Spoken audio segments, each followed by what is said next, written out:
안녕하십니까, 박사입니다. 해협의 전운이 짙은 가운데 타이완 국방부가 전시 행동요령 소책자를 발간해 전 국민에게 배포했습니다. 적군 대응 요령과 방공호 찾기, 긴급 생존 키트를 마련하라는 내용입니다. 러시아와 전쟁에 대비한다는 핀란드, 스웨덴을 따라서 하는 정책입니다. 타이완 국민들과 제야에서는 국민들을 전쟁에 몰아넣는 것이냐고 반발하고 있다. 국토가 넓은 북구 국가들은 전쟁 발발 시 대피할 시간적 여유라도 있지만 고립된 작은 섬에서는 쓸데없이 국민들을 공포에 사로잡히도록 할 뿐이라는 것입니다. 타이완 민중당 입법위원 린 구어창은 타이완 국가안전부 하는 짓이 보이스카우트 같다고 비판했습니다. 그저 미국 무기만 사들이고 있는데 돈만 주고 무기를 받지 못한 것들이 많다고 비판했습니다. 국민들의 여론도 좋지 않습니다. 미국이 타이완을 빈 껍데기로 만들고 있는데도 불구하고 민진당이 미국의 비유만 맞추면서 타이완을 제2의 우크라이나로 만들려 한다고 비판하고 있습니다. 도대체 정부 고관들이 미국에 무슨 빚이라도 진 게 있느냐고 아우성입니다. 미국 그린카드를 가지고 있는 정부 고관들은 타이완에 전쟁이 발발하면 모두 미국의 비호를 받을 것이라는 비판을 하는 인사도 있습니다. 다음 소식입니다.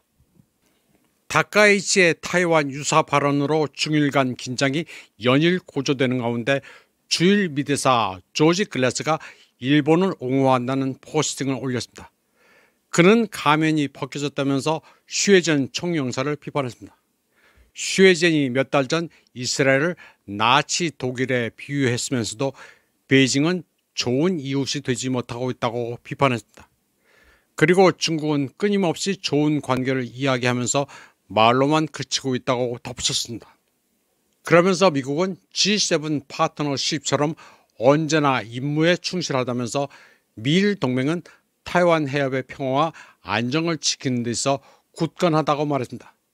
그리고 자유롭고 개방된 인도 태평양을 위해 어떤 형태의 일방적인 현상 파괴에도 반대한다고 말했습니다. 미국은 굉장히 교활합니다. 돈 안 들어가는 말로 때우고 있습니다. 트럼프는 동맹이든 적국이든 미국을 뜯어먹는 데만 열중한다는 입장을 이미 밝힌 바 있습니다. 트럼프는 이미 한 발 뺐습니다. 중국의 일방적 행동에 반대한다면서도 뭘 어떻게 저지한다는 것인지 구체적인 내용이 없습니다. 트럼프는 이미 시진핑에게 졌습니다. 타이완이 자유진영이 어쩌고저쩌고 하는데 한국은 여기에 현혹돼서는 안 되겠습니다. 타이완 민진당은 자유민주주의가 아니라 좌파 리버럴입니다. 다카이치의 타이완 유사 발언으로 동아시아 전체가 불안합니다. 중화권의 여러 평론가들은 타이완 유사를 거들먹거리지 말라면서 다카이치 유사, 일본 유사라고 말하고 있습니다. 다카이치로 인해 일본의 유사 사태가 만들어졌다면서 이제 자제해야 한다고 비판합니다. 현재 일본 여론은 절반 이상이 다카이치를 지지하고 있습니다. 게다가 다카이치는 일본이 오랫동안 지켜온 비핵 3원칙 가운데 핵무기 반입 조항을 폐지하려 하고 있습니다. 또 자유대의 권한을 승격시키려 하고 있습니다. 이 같은 일본의 군국주의화는 미국의 무기나에 이루어지고 있습니다. 미국은 일본을 반중 프록시로 삼고 있습니다. 미국은 스스로 중국을 도발하지 못하고 속방이라 여기는 일본을 시켜 중국을 자극하고 있습니다.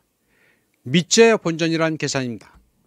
교도통신 여론조사에 따르면 타이완 유사는 일본이 집단 자유권을 행사할 존망위기 사태라는 다카이치의 발언에 찬성하거나 대체로 동의한다는 여론이 48.8%였습니다.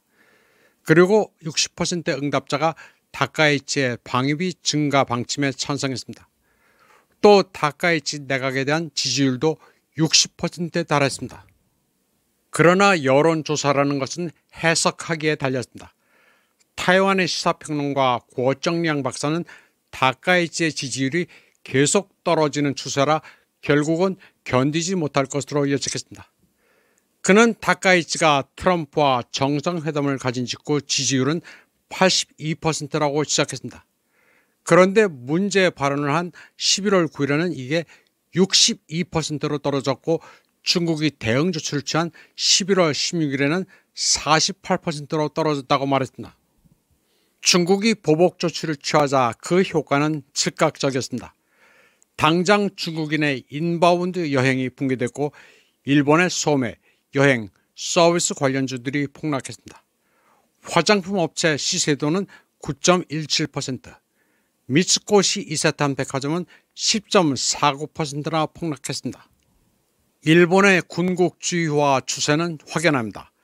일본은 레이와 7년 종합연습 선정 영상을 공개했습니다. 5만 8천 병력과 300대 전투기가 상륙작전과 원거리 타격을 포함한 대규모 훈련을 하는 모습을 공개했습니다. 이와 함께 자위대 계급을 제국군 시절의 소좌, 중좌, 대좌 명칭을 부활시키기로 했습니다. 중일 충돌에서 가장 약한 고리는 오키나와입니다. 10월 중순 주 유엔 중국 대표 순레이는 일본이 아직까지도 오키나와 원주민에 대해 편견을 갖고 차별 대우를 하고 있다고 비판한 바 있습니다. 이어 다카이치 발언이 문제가 되자 오키나와 주민들은 일본이 다카이치의 발언을 계기로 오키나와의 군비를 강화한다고 비판했습니다. 그리고 오키나와를 전쟁의 최전선에 몰지 말라고 시위를 벌였습니다. 오키나와 타임즈는 다카이치가 존망위기 사태를 구실로 집단 자유권 행사에 포석을 깔고 있다고 비판했습니다. 이런 가운데 중국 외교부 린젠 대변인은 포츠담 선언까지 꺼집어냈습니다. 포츠담 선언에는 일본의 주권이 혼슈, 홋카이도, 규슈, 시코쿠와 4개 승전국이 정한 작은 도서를 포괄한다고 되어 있습니다. 여기에는 북방 4개 도서와 오키나와는 포함되어 있지 않습니다. 오키나와는 미군이 점거하고 있다가 샌프란시스코 조약으로 멋대로 미국이 신탁 통치하다 일본에 행정권을 넘긴 지역입니다. 따라서 중국은 오키나와의 시위가 아직 결정되지 않은 상태라는 주장을 합니다. 그런데 그 논리도 틀린 게 아닙니다. 오키나와의 역사를 보면 이렇습니다. 1372년 명나라가 류큐 왕국을 책봉했고 류큐는 명과 청에 조공을 바쳤습니다. 그러다 1879년 일본은 류큐를 병합해 오키나와 현을 설치했습니다. 그리고 1945년 포츠담 선언으로 일본의 주권 영역을 확정했습니다. 이후 샌프란시스코 조약 이후 1971년 미국은 오키나와를 일본에 넘겼습니다. 오키나와는 일본이 아니라 중국에 가깝다는 여론전은 아주 정교합니다. 몇 년 전 오키나와에서는 미군 기지 헬리패드 공사에 반대하는 현지인들의 시위가 있었습니다. 당시 일본에서는 오키나와시에서 차출한 기동대를 투입했었습니다. 그런데 기동대원 중 한 명이 오키나와 시위대를 향해 시나진, 도진이란 욕을 했습니다. 시나진은 일본에서 중국인을 낮춰 부르는 말이고 도진은 원주민, 촌놈이란 의미입니다. 중국은 이를 근거로 오키나와인이 중국인이며 일본인과 다른 원주민이란 논리를 펴고 있습니다. 오키나와인들은 자기네들 국적이 일본인이냐 중국인이냐를 물으면 일단 일본인이라고 답합니다. 그러나 일본인이냐 오키나와인이냐를 물으면 단연코 오키나와 또는 류큐인이라고 응답합니다. 공부를 안 해 일본 내에서 가장 학력이 떨어지는 지역이 오키나와이기도 합니다. 또 개방적이라 미성년자 출산율도 높습니다. 오키나와는 연예인이 많은 것도 특징입니다. 아무로 나미에, 나카마 유키에, 아라가키 유이가 오키나와 출신입니다. 이 가운데 아무로 나미에는 기미 가요를 불러달라는 요청을 거부하기도 했습니다. 일본의 서편제입니다. 아라가키 유이도 일본 내에서는 톱스타입니다. 한국에도 아주 잘 알려져 있습니다. 보통의 여성보다 키도 큽니다. 그런데 중국에서는 아라가키가 중국의 복성 신유엔이라고 주장합니다. 전국시대도 신유엔이란 무장이 있었으며 사마, 사공, 제갈처럼 원래 중국에도 존재한 성씨라고 주장합니다. 지금 아라가키, 중국명 신유엔이란 성씨는 랴오닝성 선영과 류큐에 분포한다는 게 중국의 주장입니다. 지금 오키나와는 기로에 서 있습니다. 그리고 오키나와인들의 독립의지도 어느 때보다 높습니다. 중국은 그동안 류큐를 영향권에 넣기 위해 치밀하게 노력해왔습니다.